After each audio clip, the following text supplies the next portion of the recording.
Hunger Games.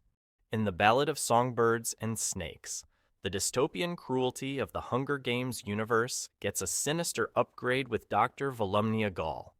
The Hunger Games was never just about survival.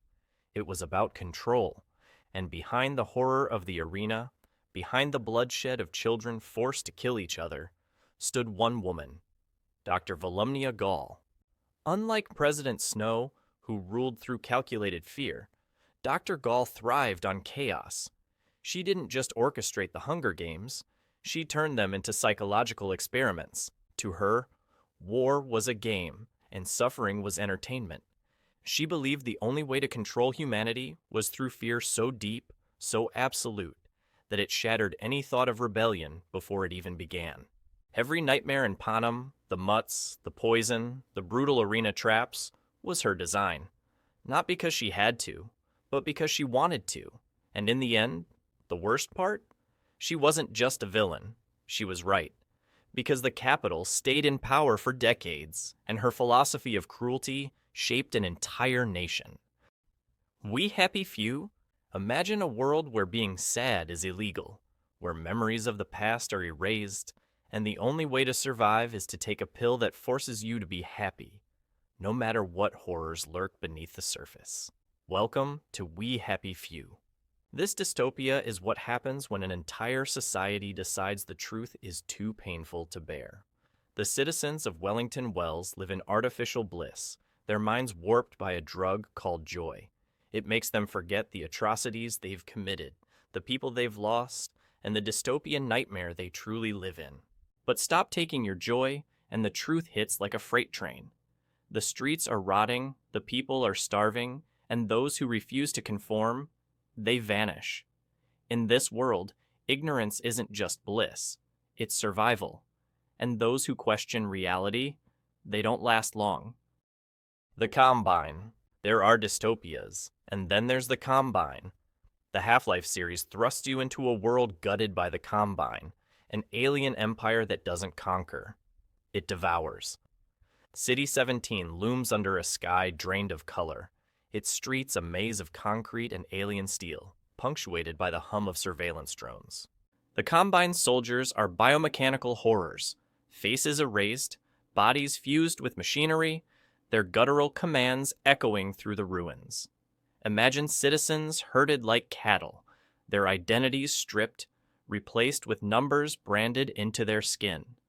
The resistance fights with scavenged weapons, their graffiti a fleeting cry against the suffocating order. But the Combine's reach is relentless. They siphon Earth's resources, leaving deserts where oceans once rolled. And their citadels pierce the clouds like needles. This isn't just occupation, it's annihilation, a slow grind that leaves humanity a footnote in their cosmic ledger. Black Mirror. Unlike most dystopian worlds, Black Mirror isn't set in a far-off fictional future. It's set in our future, the one we're speeding toward, whether we like it or not. This universe doesn't break you with force. It unravels you with a screen's cold glow. Every episode is a twisted reflection of modern life, where advancements meant to make life easier spiral into nightmares we can't escape. A world where your every move is tracked, rated, and judged, where a bad social score can cost you your home, your job, even your freedom. Technology isn't just a tool. It's an addiction, a prison, a weapon. Artificial intelligence doesn't just assist humans. It replaces them, manipulates them, controls them. Deepfakes make truth meaningless. Digital consciousness means you can never die. And social media feeds turn into battlegrounds where lives are destroyed in seconds. And the worst part? Black Mirror doesn't feel like fiction anymore. It feels like a warning we're too late to stop. The Mist? The unknown horror. Some monsters can be fought, some can be understood. The Mist offers neither. One morning, a thick, unnatural fog rolls into town, swallowing everything in its path. But this isn't just weather, it's a death sentence. Inside the Mist lurk horrors beyond comprehension, creatures that don't belong in our world. Some are massive, towering nightmares that move like gods of destruction, crushing anything in their way. Others are small, fast, and far, far worse. Things that creep, crawl, and slither into places you thought were safe. But the true horror isn't just what's outside, it's what happens to the people inside, trapped with no way out. Fear takes hold. Logic collapses. Paranoia spreads. Neighbors become enemies. Friends turn to violence. And soon, the monsters inside the mist aren't the only ones you have to fear. Because when survival is on the line, humanity can be just as monstrous as anything lurking beyond the fog. The Last of Us. Most post-apocalyptic stories offer a glimmer of hope, a cure, a solution, a way forward. Not in The Last of Us. 20 years after a parasitic fungal infection ripped civilization apart, the world isn't just ruined, it's rotting. Cities are overgrown, remnants of humanity are scattered, and every breath could be your last. The infected aren't mindless zombies, they're victims. Humans turned into twisted, grotesque puppets, their minds hijacked by a parasite that doesn't just kill, it consumes. And then there are the survivors, desperate, ruthless, broken. Every encounter is a gamble, every stranger a potential killer. There are no governments, no rules, no second chances. The world isn't rebuilding, it's withering, and each day that passes is just another step toward extinction. In this world, kindness is a liability, mercy is a mistake, and hope? That died a long time ago. Attack on Titan. Some stories show the end of the world. Attack on Titan makes you feel it. Imagine waking up in a world where humanity is not the dominant species, where the real rulers stand hundreds of feet tall, mindless yet relentless, their only purpose to consume. Titans don't kill for survival.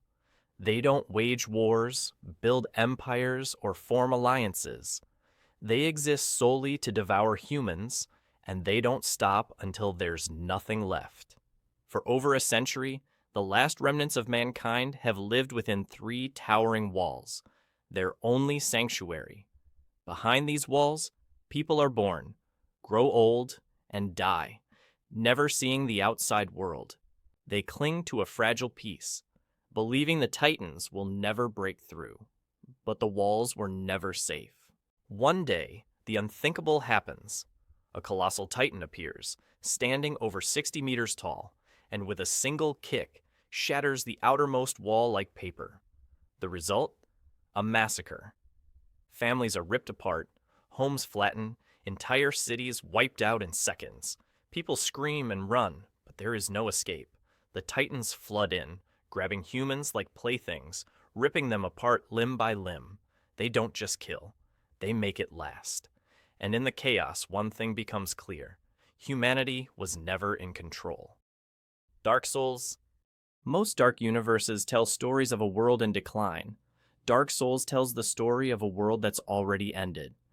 This is a land of crumbling kingdoms and forgotten gods, where even death has lost its meaning. The sun itself is fading, the fire that sustains life is flickering out, and those who remain are cursed, trapped in an endless cycle of suffering. You are not a hero. You are a lost soul, wandering the ruins of a world that has already given up. Every enemy was once like you. Another warrior who thought they could break the cycle, only to become another obstacle for the next lost soul to face.